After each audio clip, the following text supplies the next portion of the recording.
இறைவன் ஒருவனே அப்படிங்கிற கருத்து தான். ஏகன் அநேகன், நான் ஏற்கனவே பாடினேன் இல்லைங்களா, ஏகன் அநேகன் சொல்லிட்டு அந்த கருத்தை தான் முன்வைக்க வரேன். அநேகன்னா பலர், வேற ஏதாவது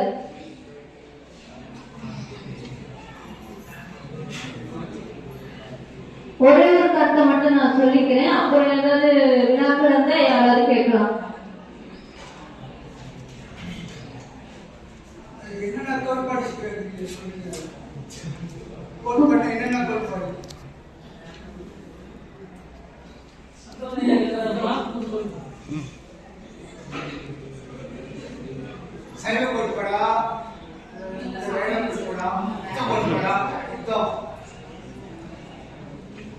சைவத்துலதான் 3 கோட்பாடுகள் தான் நான் பிரிச்சிருக்கேன்.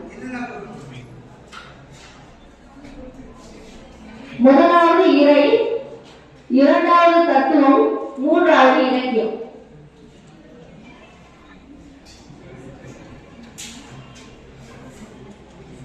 வேற